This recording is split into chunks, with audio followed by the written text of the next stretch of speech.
Ya pemirsa, Anda kembali di Indonesia Business Forum. Pak Igun menjawab pertanyaan saya sebelumnya tadi. Apakah benar ini ada semacam prioritas akun begitu sehingga nggak semua pengemudi ojek online ini mendapatkan banyak orderan? Iya, jadi memang seperti diketahui oleh rekan-rekan kita juga ya, ada akun-akun yang menjadi prioritas dan akun-akun reguler. Perusahaan-perusahaan aplikasi ini memiliki kriteria menurut penilaian mereka sendiri. Mana yang menjadi prioritas, mana yang menjadi reguler. Khususnya yang menjadi prioritas ini pastinya akan mendapatkan lebih banyak orderan. Akunnya itu lebih sering dapat bunyi gitu. Berarti memang ada? Betul ada. Memang ada. Tapi potongan mereka samakah dengan mereka yang lain? Regular? Kalau masalah potongan sebenarnya sama. Cuman karena volume mereka menerima order lebih banyak, akhirnya pendapatan mereka kan beda. Dibandingkan dengan akun biasa, akun reguler yang sudah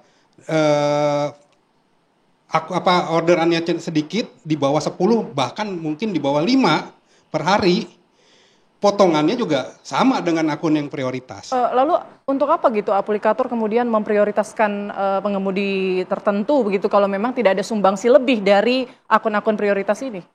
Ya ini, jadi memang kriteria tersebut yang pegang adalah aplikator. Itu hak prerogatifnya aplikator. Mereka memiliki penilaian mana driver-driver, kalau kami bilang adalah driver binaan. Driver binaan dari perusahaan-perusahaan ini. Nah, ada driver yang non-binaan. Non-binaan ini yang kita sebut reguler ini. Nah, yang non-binaan ini yang jarang diberikan order memang. Kalau yang binaan sudah pasti sering mendapatkan satu order, kedua undangan-undangan acara dari perusahaan-perusahaan aplikasi ini, dan juga mereka sering mendapatkan hadiah bonus bingkisan. Bisa nggak yang pengemudi reguler mengajukan diri begitu jadi prioritas? Nggak bisa ya? Nggak bisa kayaknya. Tidak bisa. Jadi memang itu hak prerogatif dari perusahaan tersebut untuk memilih siapa saja yang mereka mau begitu. Ya. Baik, mungkin saya beralih ke Pak Saleh. Pak Saleh, ini kalau selain tarif dan juga kesejahteraan ya, juga ada tuntutan dari teman-teman ojek online ini minta legalitas lah begitu ya untuk diakui sebagai pelayan transportasi publik begitu. Nah, kalau Bapak sendiri melihat bagaimana kemudian berbicara sisi tenaga kerja ya, apakah mereka bisa menjadikan karyawan formal begitu? Apakah akan menjamin kesejahteraan mereka juga pada akhirnya kalau memang mereka diakui nantinya? Ya, pertama saya mau komentari secara umum dulu ya. Pertama, ini kan Go Ojek atau ojol, ini kan adalah lapangan pekerjaan sebetulnya. Coba sebutkan ada enggak pihak pemerintah yang berani mengatakan bahwa ini bukan pekerjaan. Pasti semua mengatakan ini adalah pekerjaan. Kemudian yang kedua, coba tanya aplikatornya yang punya aplikasi itu. Apakah berani mengatakan bahwa ini bukan pekerjaan? Artinya jika disepakati oleh pengemudi Gojeknya, oleh pemerintahnya, oleh pemilik aplikatornya, oleh masyarakat, ini mengatakan ini adalah pekerjaan, maka ini adalah pekerjaan. Kalau dia pekerjaan, ada aturan main di situ. Nanti masuk undang-undang ketenagakerjaan. Apa itu misalnya? Gajinya minimum ada, UMR. Di Jakarta, UMR itu minimal 5.060.000 sekarang ini. Jadi kalau misalnya ada Gojek atau ojol yang beroperasi, mestinya minimal mereka dapat 5.060.000. Iya kan? Mesti minimal ya. Tapi 2 juta aja tadi susah ya. Ya makanya ini kan saya mau memotret dulu secara umum. Artinya selama ini apa yang dirasakan dan pengakuan yang kita dengar tadi, ini sudah jauh dari apa yang semestinya ada. Yang kedua, itu ada undang-undang SJSN, Sistem Jaminan Sosial Nasional, di mana undang-undang SJSN itu wajib setiap orang yang bekerja dan dipekerjakan oleh perusahaan wajib memiliki BPJS, baik BPJS Kesehatan maupun BPJS Ketenagakerjaan. Andai kata bapak-bapak, ibu-ibu yang pengemudi ojek ini atau ojol ini terdaftar resmi, maka Anda itu dapat mestinya sumbangan dalam tanda petik kewajiban dari aplikator untuk dibayar jaminan hari tua dan jaminan pensiun. Tapi status mereka lebih ke mitra, jadi bukan Makanya pekerja. saya mau jelaskan ini. Jadi kalau jaminannya itulah jaminan hari tua, Bapak dapat 3,7% itu akan dikasih setiap bulan dari penghasilan Bapak dari aplikatornya. Bapak nambah 2%. Kemudian untuk yang jaminan pensiunnya Bapak nanti dapat 3%, di mana 2% dibayar oleh perusahaan aplikator, 1% dipotong dari gaji Bapak. Tapi nanti pas Bapak pensiun itu kembali lagi ke Bapak. Dan ini kalau ada anak sakit, ini kan nanti bisa dari itu jaminan-jaminan itu semua bisa diambil.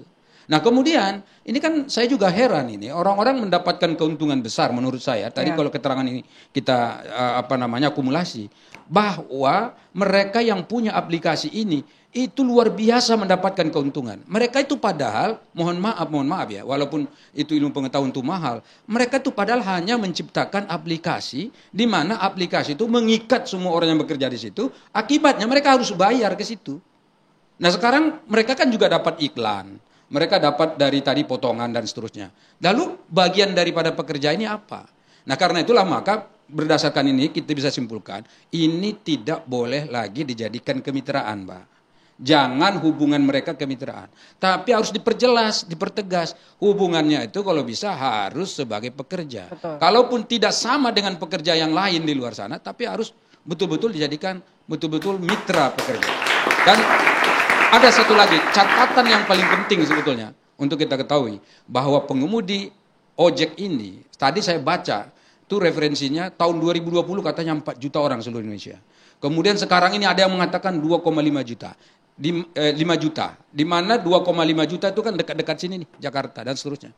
Bapak bayangkan kalau ini berhenti, berapa tugas pemerintah untuk menciptakan lapangan pekerjaan? Tunjukkan kepada saya, apakah pemerintah sanggup menciptakan lapangan pekerjaan 4 juta, 2,5 juta setahun di Indonesia? Jika tidak, maka ini harus dilindungi. Nah, tidak lain dan tidak bukan tujuan kita menyampaikan ini secara terbuka di publik adalah agar ini betul-betul menjadi atensi pemerintah. Karena itu mungkin periode akan datang, Pak. Ini sebentar lagi nih periode kan berganti, Pak. Nanti 1 Oktober akan ada pelantikan anggota DPR baru, tanggal 20 Oktober akan ada pergantian presiden, maka kita berharap ini harus menjadi salah satu prioritas dari pemerintah, prolegnas, program legislasi nasional yang harus disepakati oleh DPR dan pemerintah.